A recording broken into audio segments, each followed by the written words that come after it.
Hello दोस्तों, स्वागत है आपका हमारी नई वीडियो में। तो आज हम यहाँ इन्वायरमेंट के क्वेश्चन देखेंगे जो हमारी साइंस की बुक के पीछे दिए होते हैं। तो ये एग्ज़ाम के लिए काफ़ी इंपॉर्टेंट है और ये सभी एग्ज़ाम के लिए इंपॉर्टेंट होते हैं जो भी पीसीएस और हमारा UK triple S C forester आदि एग्ज़ाम है, सबके लिए इंपॉर्टेंट है। तो आइए शुरू करते हैं। और यदि आप हमारे टेलीग्राम ग्रुप से जुड़ना चाहते हैं तो लिंक डिस्क्रिप्शन में दिया है, आप जुड़ सकते हैं। तो जैसे इसमें हमारा पहला पहला प्रश्न है कि पारिस्थितिक तंत्र का प्रमुख घटक क्या है। तो पारिस्थितिक तंत्र का जो प्रमुख घटक होगा वो होगा हमारा, ये इसका ऑप्शन नंबर सी सही होगा, जीवित और निर्जीव दोनों घटक, यानी both biotic and abiotic component. ये हमारे पारिस्थितिक तंत्र के प्रमुख घटक होते हैं।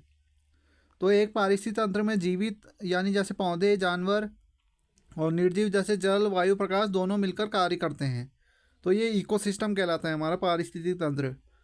फिर अगला देखेंगे कि पारिस्थितिक तंत्र में ऊर्जा का प्रमुख स्रोत क्या है, कि what is the primary source of energy in an ecosystem. तो ये होगा हमारा सूर्य, ऑप्शन नंबर सी जो सन होगा ये हमारा, तो इसका प्राइमरी सोर्स है ऑफ एनर्जी। सूर्य से मिलने वाली ऊर्जा जो होती है पौधों द्वारा उपयोग में ली जाती है, फिर यह पूरी खाद्य श्रृंखला में स्थानांतरित होती है। फिर अगला क्वेश्चन है हमारा कि एक खाद्य श्रृंखला में सबसे पहला स्तर कौन होता है। तो सबसे पहला स्तर कौन सा होता है बताना है। तो इसका जो होगा हमारा ऑप्शन नंबर बी, उत्पादक यानी प्रोड्यूसर। ये हमारे खाद्य श्रृंखला में सबसे पहला स्तर होता है, यानी the first level in a food chain is हमारा प्रोड्यूसर। तो पौधे जो थे सूर्य के प्रकाश से भोजन बनाते हैं और ये खाद्य श्रृंखला की शुरुआत करते हैं। प्रोड्यूसर जैसे प्रोड्यूसर कौन थे, like green plants make food and begin the food chain. फिर अगला है हमारा, अपघटक क्या करते हैं, कि व्हाट डू डीकम्पोजर डू। तो डीकम्पोजर क्या करते हैं हमारे, ऑप्शन नंबर सी इसका सही होगा, मृत जीवों को तोड़ते हैं, यानी ब्रेक डाउन डेड ऑर्गेनिज्म। तो इन्हें तोड़ते हैं, अपघटक होते हैं। तो मृत जीवों को तोड़ते हैं। तो इसका एक्सप्लेनेशन देख लेते हैं कि जो अपघटक होते हैं जैसे जीवाणु और कवक, ये मृत जीवों को सड़ा गलाकर पोषक तत्व मिट्टी में वापस मिलाते हैं। डीकम्पोजर लाइक जैसे बैक्टीरिया, फंगी, ये हमारे क्या है, ये हमारे डिकम्पोजन यानी अपघटक होते हैं। और तो break down dead matter and recycle nutrients, इन्हें वापस पोषक तत्वों में बदलते हैं। फिर हमारा खाद्य जाल क्या दर्शाता है। तो खाद्य जाल हमारा क्या दर्शाएगा इसमें बताना है हमें। तो इसका देखेंगे तो इसका ऑप्शन नंबर डी जो होगा सही होगा, ये आपस में जुड़ी गई कई खाद्य श्रृंखलाओं को बताता है। खाद्य जाल यानी इंटरकनेक्टेड फूड चेन्स, इनके बारे में रिप्रेजेंट करता है। तो एक जीव जो होता है कई प्रकार के भोजन करता है, इसलिए विभिन्न खाद्य श्रृंखलाएं एक जाल जाल की तरह आपस में जुड़ जाती हैं।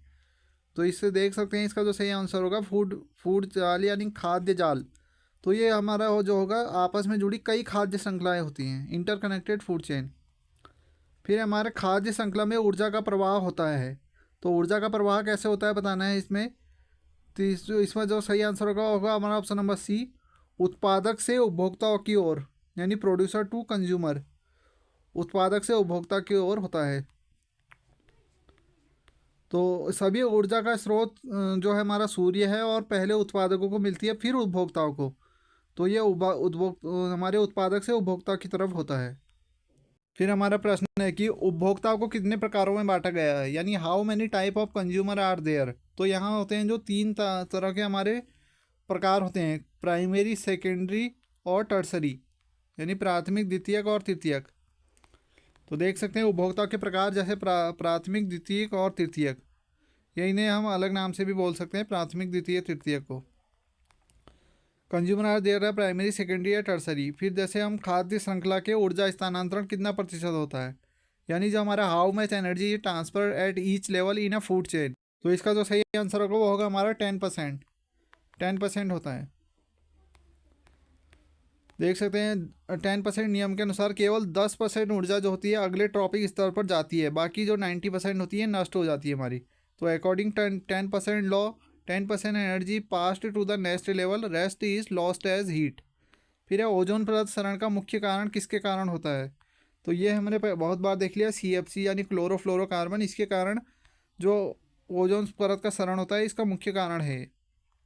तो CFC जो होता है ये रेफ्रिजरेटर और एरोसोल से निकलते हैं जो ओजोन को नष्ट करते हैं। Chlorofluorocarbon damage ozone molecule in the upper atmosphere. फिर है कौन सा पारिस्थितिक तंत्र सबसे स्थायी होता है, यानी विच इकोसिस्टम इज मोस्ट स्टेबल। तो मोस्ट स्टेबल हमारा जो इकोसिस्टम है वो है हमारा महासागर, ओशियन। ऑप्शन नंबर सी जो होगा इसका सही होगा। महासागर एक बहुत बड़ा और संतुलित जैव विविधता वाला पारिस्थितिक तंत्र है जो बहुत कम परिवर्तनों से प्रभावित होता है। यानी ocean have vast diversity biodiversity and resist change making them most stable. तो ये ऑप्शन में दिया होता है, बहुत बार पूछा गया है, PYQ भी है एक। तो ये हमारा ओशियन होता है, महासागर। फिर हमारा कौन सा जीव जो होता है खाद्य श्रृंखला का प्राथमिक उपभोक्ता है? तो खाद्य श्रृंखला का प्राथमिक उपभोक्ता जो होगा, इसमें हमारा ऑप्शन नंबर सी होगा, हिरण यानी डियर। हिरण जो है ये हमारे प्राथमिक उपभोक्ता के अंतर्गत आता है। हिरण एक शाकाहारी जीव है जो पौधों को खाता है। ये सीधे उत्पादकों पर निर्भर होते हैं। तो हमने देखा था 3 प्रकार के होते हैं, प्राथमिक, द्वितीयक और तृतीयक। तो इसमें जो हिरण होता है ये हमारा सीधे घासों को खाता है, इसलिए ये जो होता है हमारा शाकाहारी है और प्राथमिक उत्पादक है। ये सीधे उत्पादकों पर निर्भर करते हैं, इसलिए इन्हें प्राथमिक उपभोक्ता यानी प्राइमरी कंज्यूमर कहते हैं।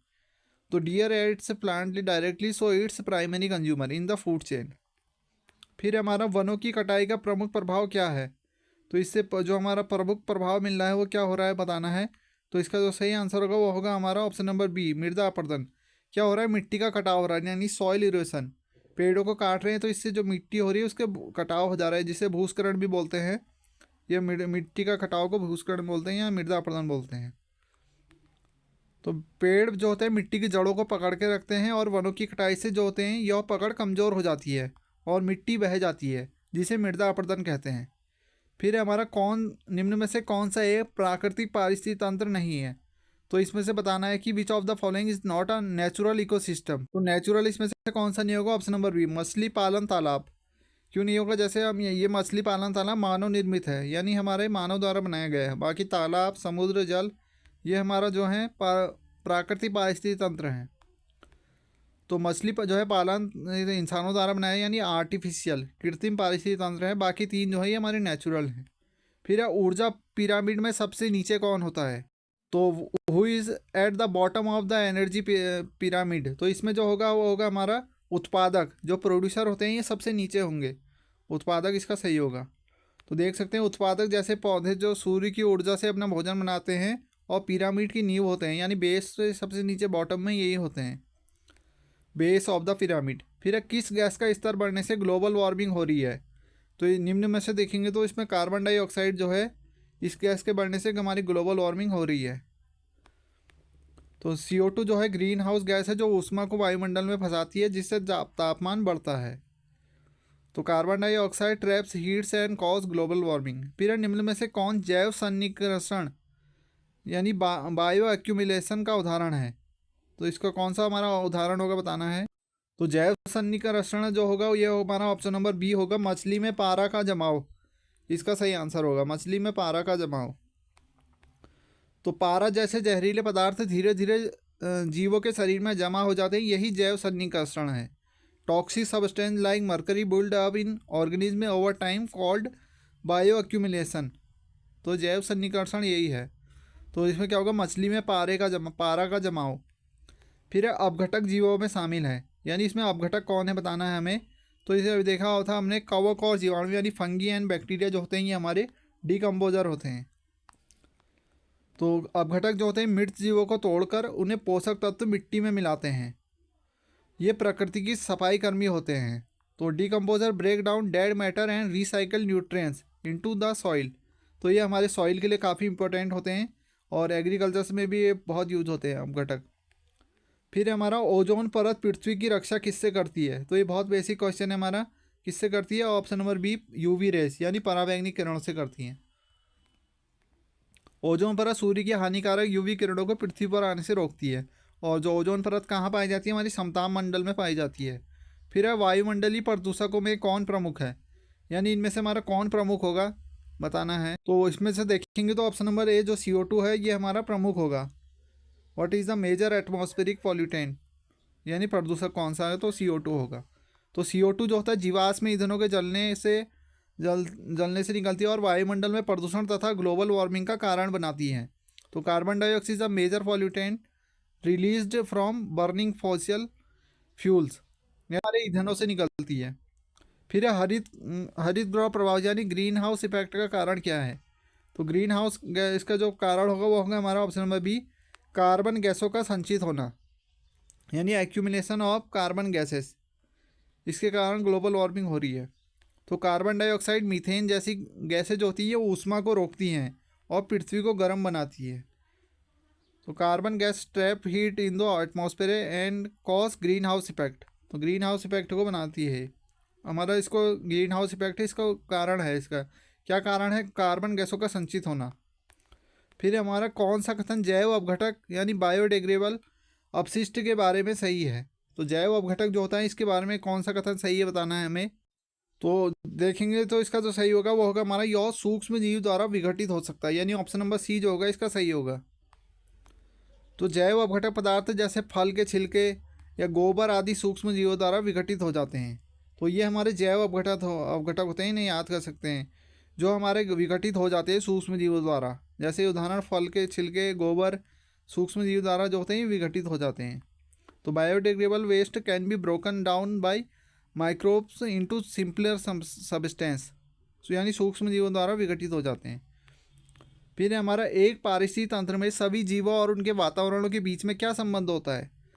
तो एक हमारा इकोसिस्टम है, उसमें तंत्र के सभी जीवों और उनके वातावरण में क्या संबंध होगा बताना है। तो ये क्या होंगे? एक दूसरे के सहयोगी होंगे। ऑप्शन नंबर सी जो होगा सहयोगी होगा, इंटरडिपेंडेंट। तो देख सकते हैं सभी जीव और उनके वातावरण जो होते हैं एक दूसरे पर निर्भर होते हैं, यानी इंडिपेंडेंट होते हैं। तो all organism and their environment are independent in an ecosystem.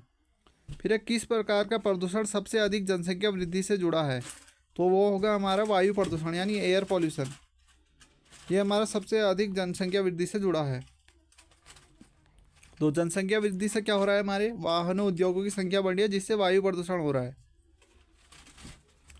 फिर अगला है हमारा कि खाद्य जाल का मुख्य लाभ क्या है, यानी what is the main benefit of food web. तो इसका जो हमारा मुख्य जो लाभ है वो क्या होगा? तो ऑप्शन नंबर बी सही होगा, अधिक विकल्प प्रदान करना। तो इसका ऑप्शन नंबर बी सही होगा, अधिक विकल्प प्रदान करना। तो खाद्य जाल जीवों को विभिन्न भोजन स्रोतों का विकल्प देता है, जिससे संतुलन बना रहता है। अ food web provide multiple feeding option, increasing ecosystem stability. फिर हमारा स्थायी विकास यानी सस्टेनेबल डेवलपमेंट का मुख्य उद्देश्य क्या है? तो इसका जो मुख्य उद्देश्य होगा वो हमारा सी, यानी वर्तमान ज़रूरतें पूरी करना बिना भविष्य को नुकसान पहुंचाए। स्थायी विकास, तो स्थायी विकास वर्तमान आवश्यकताओं को पूरा करता है लेकिन भविष्य की क्षमताओं को बनाए रखता है, यानी sustainable development meet present needs without harming future generation. ये हमारा होता है स्थायी विकास। फिर अगला है हमारा कि निम्नलिखित में से कौन जैविक ईंधन का स्रोत नहीं है? तो इनमें से कौन जैविक ईंधन यानी बायोफ्यूल का स्रोत नहीं है? तो बताना है, तो कौन नहीं होगा? तो इसका ऑप्शन नंबर डी होगा हमारा कोयला। तो जो कोयला होता है ये हमारा जीवाश्म ईंधन है, ना कि जैविक ईंधन। तो coal is fossil fuel not a renewable fuel, biofuel. फिर हमारा अपशिष्ट पृथक्करण यानी वेस्ट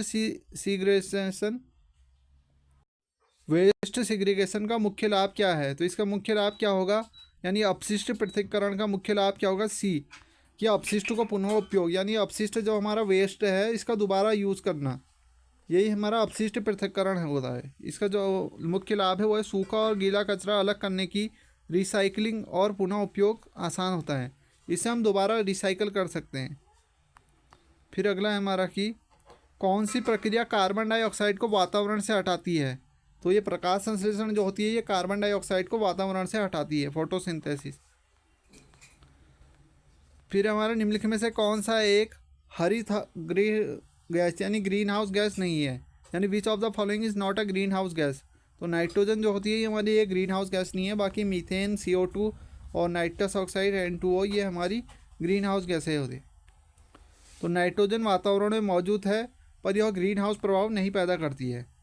तो नाइट्रोजन जो होती है हमारे वातावरण में मौजूद है लेकिन ग्रीन हाउस गैस पैदा नहीं करती है। फिर जल संरक्षण के लिए उपयुक्त विधि कौन सी है?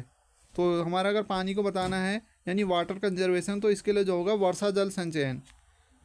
तो वर्षा जल संचयन से हम अब वाटर को कंजर्व कर सकते हैं, यानी वायु जल को हम संरक्षित कर सकते हैं। फिर वर्षा जल को संरक्षित करने से भूजल स्तर बढ़ता है और जल की कमी नहीं होती है। फिर अगला क्वेश्चन है हमारा कि ओजोन परत का मुख्य कार्य क्या है, यानी what is the primary function of ozone layer. तो ये हमने बहुत बार देख लिया, यानी पराबैंगनी किरणों को अवरुद्ध करना है, यानी ब्लॉक यूवी रेज।